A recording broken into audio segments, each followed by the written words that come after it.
What is going on, everybody? I am Hoops and Hip Hop, and welcome to the third episode of the Pokeblock Podcast. And you know what they say, the third time is the charm, because this is probably going to be the best episode of the podcast that we have had so far. And the reason why is because if you didn't hear, we actually got a bunch of new information on Pokemon Sword and Shield, the brand new main series Pokemon game that is coming out later this year. And boy, we didn't just get like a little bit of info, we got a lot of info, and so I'm going to be talking about that today, given kind of just my thoughts, my opinions, my speculations, my theories, all that good stuff. If you are coming over from my YouTube channel, I am going to try and kind of give some different insights to what I gave in my own videos, just so you guys can hear a little bit more from me and it's not just a rehash. Definitely don't want to do that. But I mean, just in general, guys, overall, the trailer and everything we saw from the game just looks incredible. It looks amazing. If you have not seen it,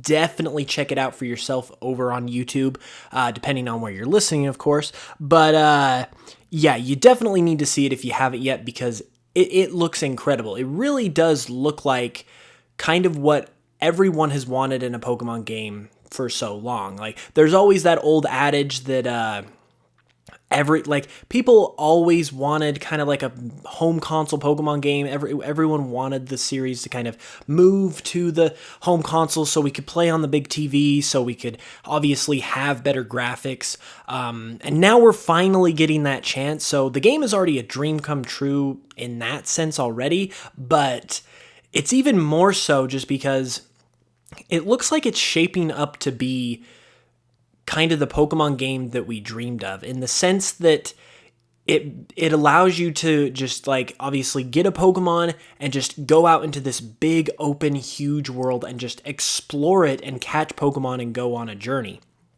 Because this game is a lot more open than it seemed at first glance. Everyone, when Sword and Shield was first, I guess, like announced to be a thing, everyone was like, oh, we want an open world Pokemon game. This is what we want. Like, that's just what everyone has wanted, especially after the success of Breath of the Wild. Like, people basically just wanted Pokemon Breath of the Wild, essentially.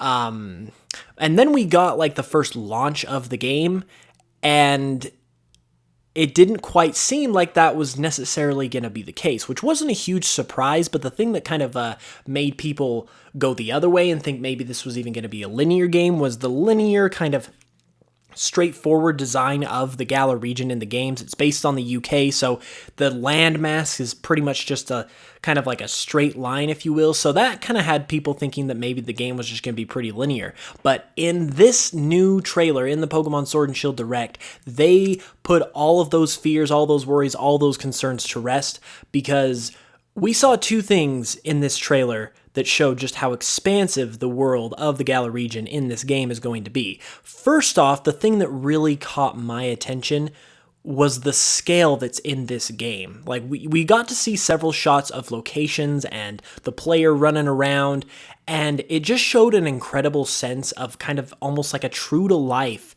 scale of this world, where you have gigantic buildings that just tower over your head. You have huge cities, you have huge fields and mountains and just wide open spaces to explore. You have giant landmarks that just dwarf the player and anything that stands next to it. That is what really kind of made my jaw drop when I was watching this trailer for the first time, because it's something we've never, ever, ever seen in a Pokemon game before. And that is where I first made kind of like the connection to Breath of the Wild. It very much gave me those Breath of the Wild vibes. And while this, make no mistake, this isn't going to be Breath of the Wild Pokemon. It's not going to be that open. It's not going to be that expansive. And you can't really expect it to be that, because, I mean, for the most part, Breath of the Wild is probably the greatest game ever made, and so you can't really hold a game that isn't even the same genre as Breath of the Wild to that same standard. But for a game that like, I would say is definitely inspired by that, and I'm actually going to get into that a little bit later.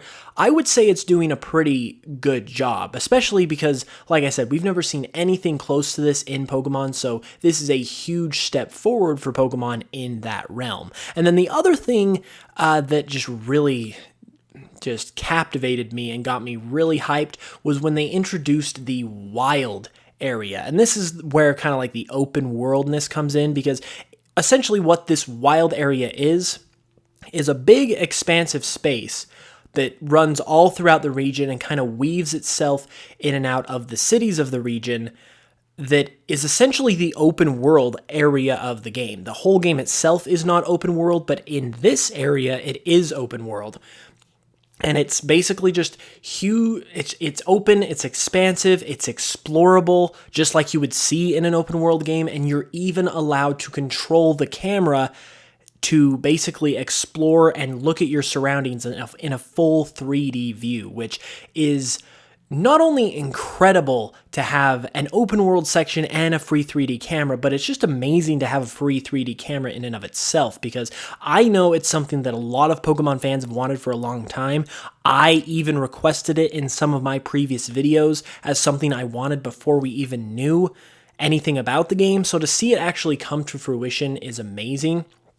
And I think it's honestly, like, looking at the big picture of the Pokemon franchise, I think it's like kind of a stepping stone in a way, because the way they are going about implementing these things in the game, it's kind of like they're taking baby steps, because not the whole game is open world, and it doesn't sound like the whole game allows for a free 3D camera, but it is allowed in this game. It's kind of like a section, a chunk of the game, and I feel like this is going to be eventually a stepping stone to in future Pokemon games where we grow and build on that, and eventually the whole game is expansive, the whole game is open, the whole game has a free 3D camera. I just feel like this is not only amazingly exciting for this game in and of itself, but it's amazingly exciting for the Pokemon franchise as a whole, because it shows that it is ready to really grow and evolve and take this big step now that we have the power to work with in the Nintendo Switch,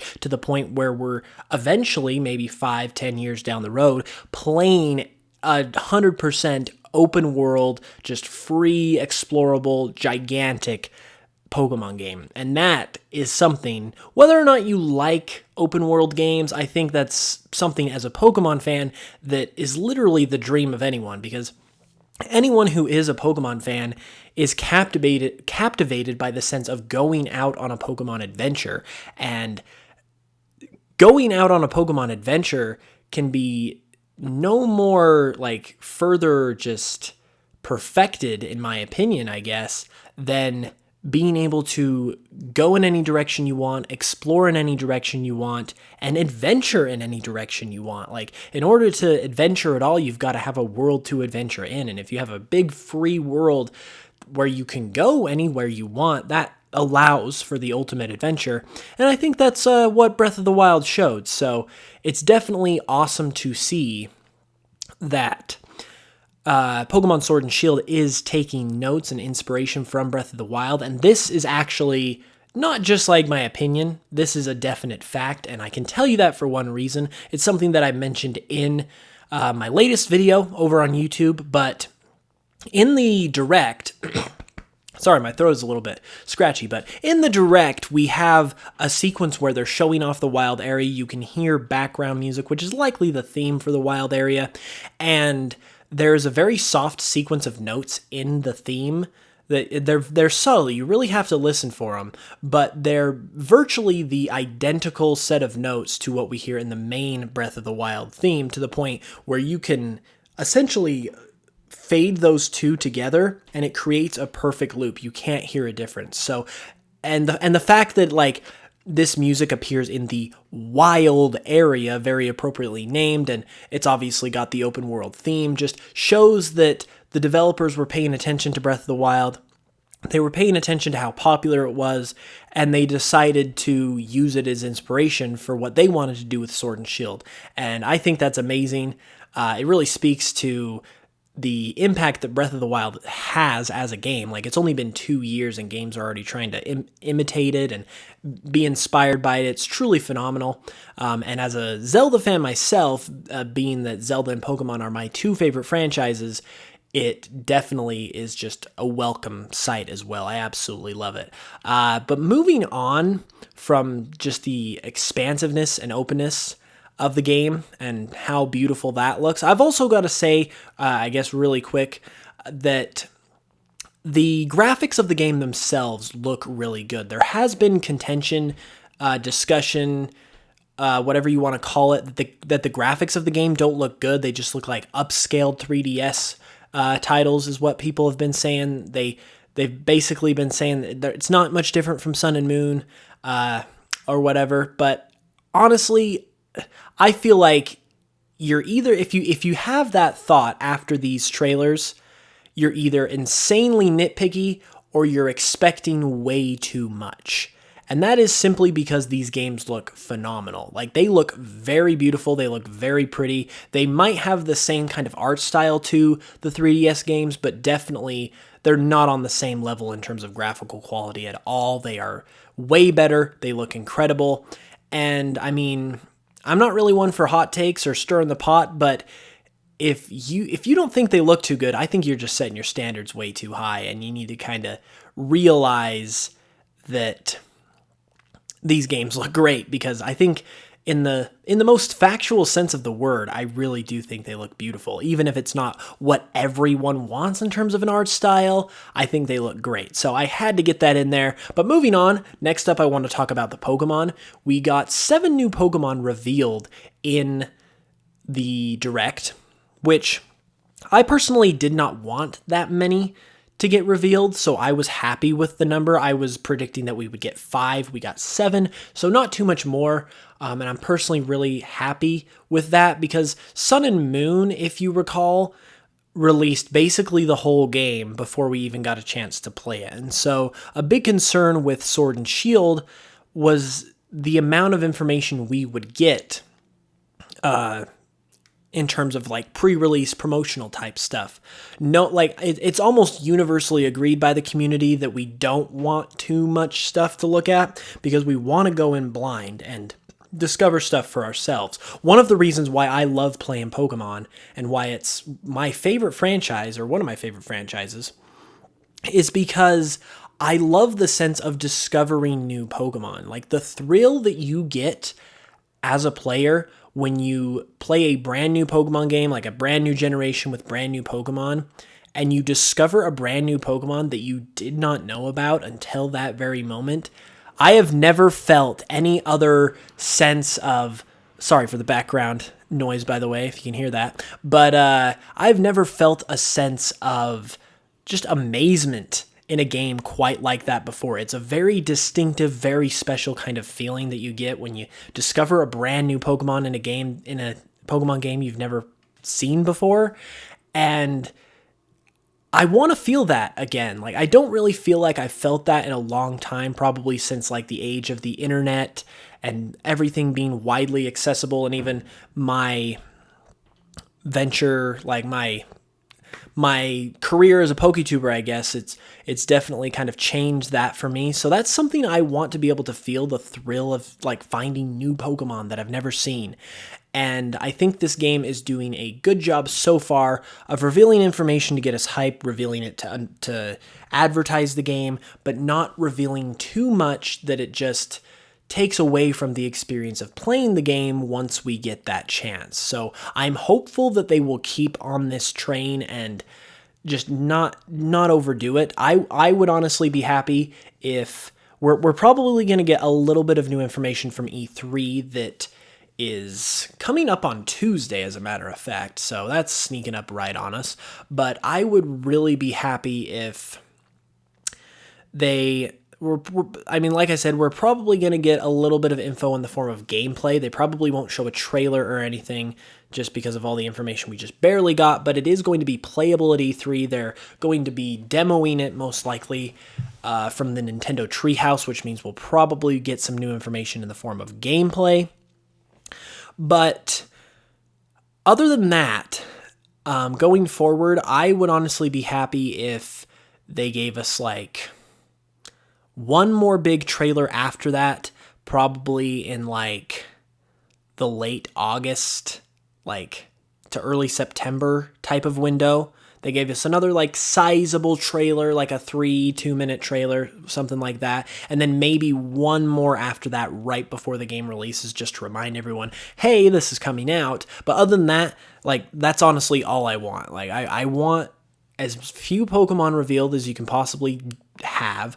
I want as few story details, as few major characters. Just let me go into this game. Like, I don't get me wrong, I love learning about new information. Like it's so fun. Like Wednesday when we got the direct was truly like it was like Christmas in June essentially. It's so much fun. Like don't get me wrong, I definitely do not want them to just get rid of this type of stuff altogether.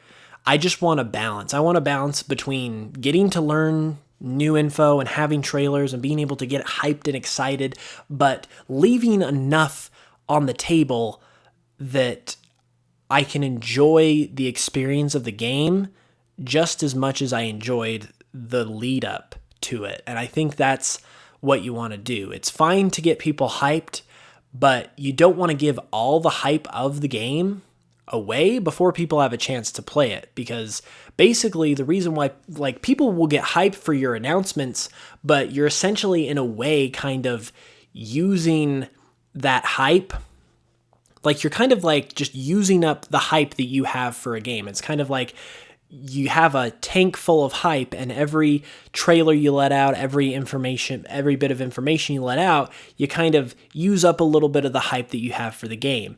And if you kind of just use up all your hype fuel, if you will, in trailers, people get to the game, they already know everything because you showed everything off, you used all the hype you had to give, and then the game actually will end up seeming worse than it really is, because people don't have a reason to be excited because you've seen what there is to see. It's kind of like getting spoiled from a movie. That's why, like with Avengers Endgame, even like the directors came out and said, please do not spoil this movie, because it could be the greatest movie of all time, have the most amazing like story or whatever, but if you found out like what the big climax was before you went and saw it for yourself and experienced it for yourself, it's not going to be as good even if you go watch it and experience it for yourself after the fact. It's just kind of like the way it works, that you got to be able to experience stuff for yourself and go in without the knowledge of what's going to happen in order to be able to truly enjoy it. So all in all, I really hope they leave a lot of hype in the fuel tank, so to speak, so we can have that hype to enjoy once we actually play the game, because playing the game and experiencing the hype just makes it that much better. But getting on to the Pokemon themselves, I absolutely love every Pokemon we have seen so far. The one exception that kind of leaves me like it's a Pokemon that I think is like I don't hate it by any means, but I have some issue with it, was Zacian, the sword legendary. I don't really like how the sword is in its mouth and it's literally like just a sword. It's not part of its body, kind of like how Zamazenta has the shield around its face and chest, kind of like a mane.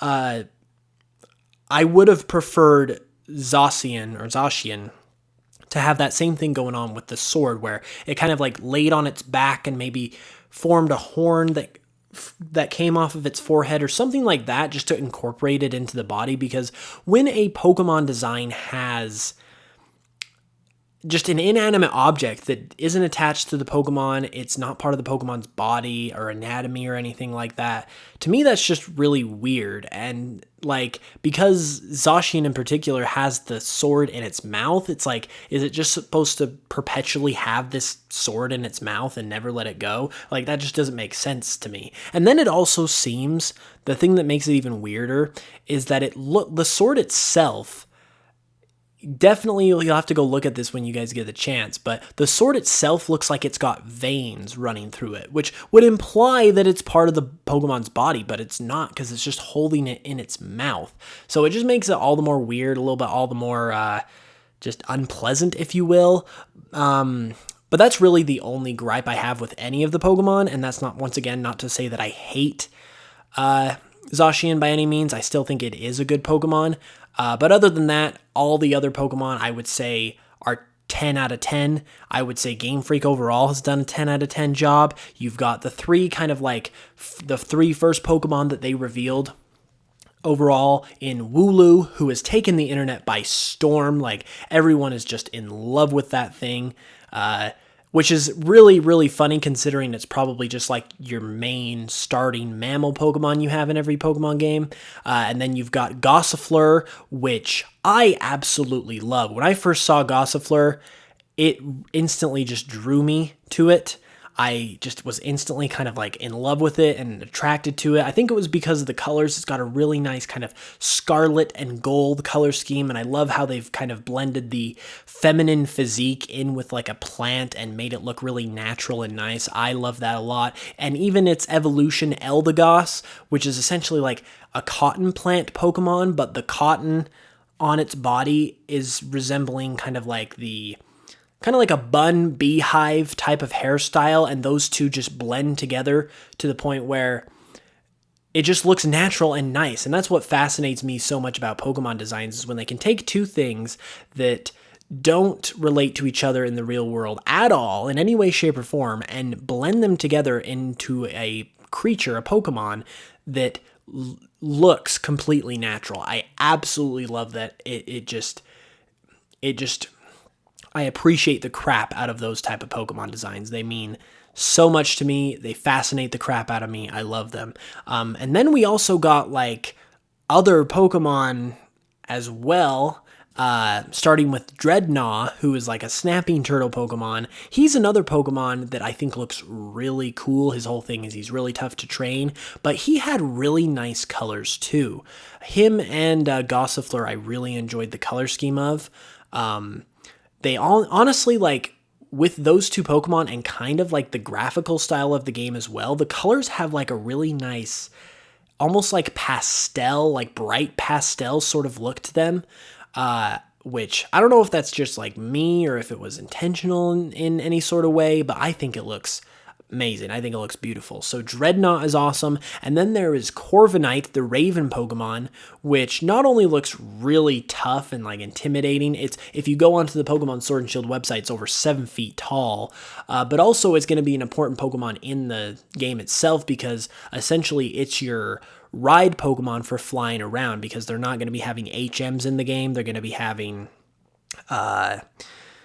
essentially replacements for each HM. We've got Corviknight, who's going to be our fly one. You've got actually like the Rotom, this version's game of the Rotom Dex from Sun and Moon, which is like a Rotom phone. Apparently, in order to surf, you connect the phone to the bike and it allows you to go over water. So they're doing different things like that to replace HMs this time around, which I think is cool. I certainly hope we get to ride on more Pokemon for the HMs like we did in Sun and Moon, because that was really fun.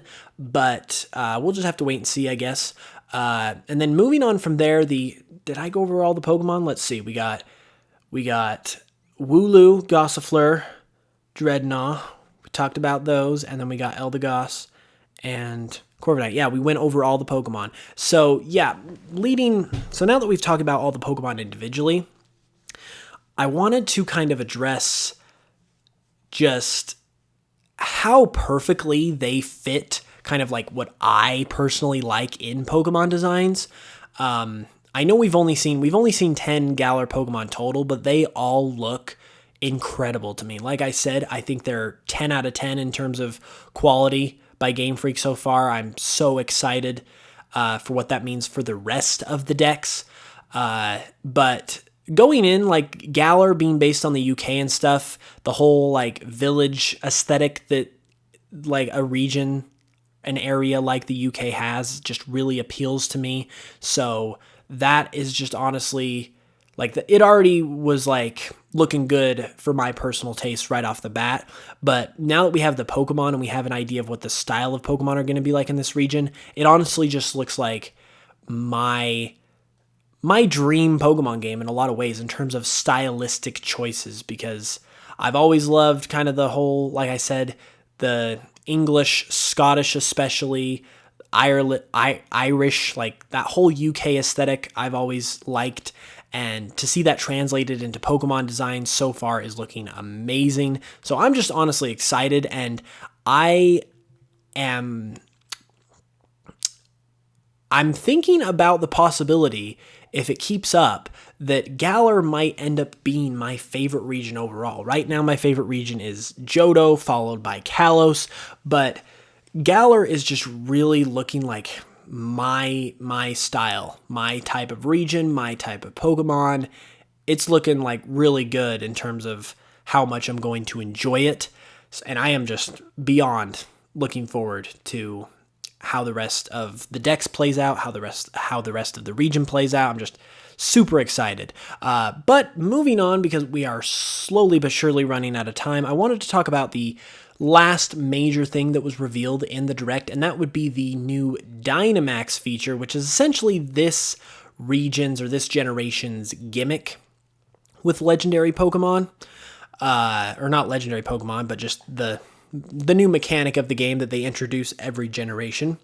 And essentially what it is like Mega Evolutions and Z-Moves from Gen 6 and 7, you can use them in battle, and they affect your Pokemon, and you have to have this like item, like it's called the Dynamax band in these games, which is like a bracelet. Once again, similar to Mega Evolution and Z-Moves.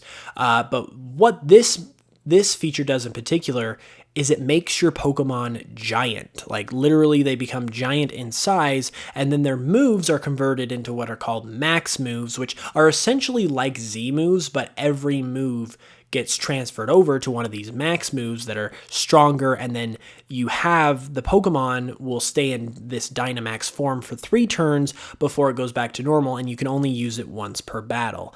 And the interesting thing about this feature in particular is that it's getting a lot of criticism. Of all the things that I've seen people react to and talk about, this one is the one that's pretty consistently seems like not liked by the fan base. Every other thing, like basically the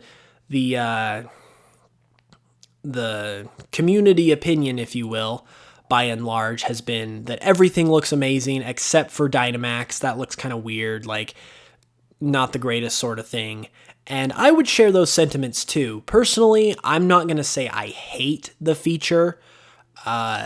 It's not something that's going to ruin the game for me. I'm obviously still going to play it and love it, especially because they said it's limited to only gyms. That's why the gyms are built in these stadiums, because they're accommodating these huge Pokemon.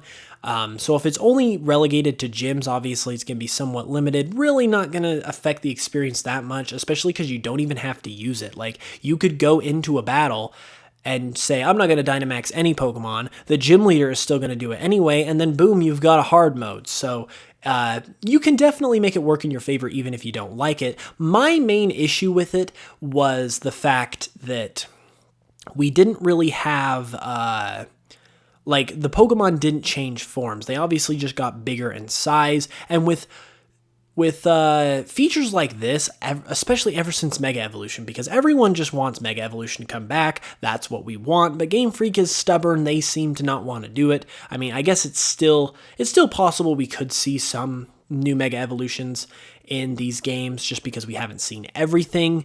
But as far as once again, the new feature of this game, it doesn't look like we're going to be getting new forms like that, which is disappointing because just making the Pokemon bigger themselves is it doesn't really do much for you.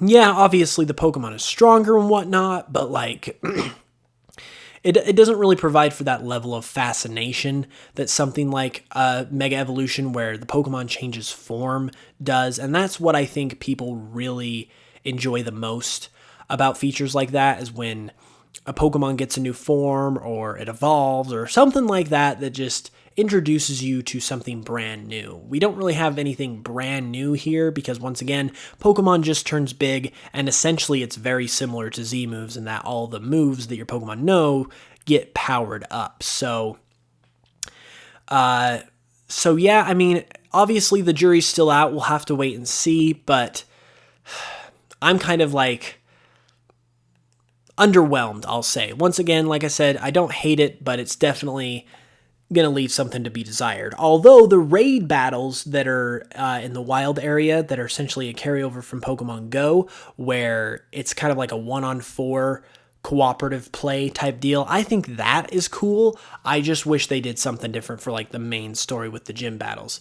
But with that being said, that pretty much leaves us out of time for this week. I really hope you guys enjoyed this episode of the podcast. Hope you enjoyed my thoughts and feelings. If you are on YouTube listening to this, definitely let me know your thoughts in the comments below. I'd really like to know what you feel about the Pokemon in general. Let me know who your favorite is. I'd love to know what you think about just the region and the mechanics, like with the wild area and the open world kind of feel of the game.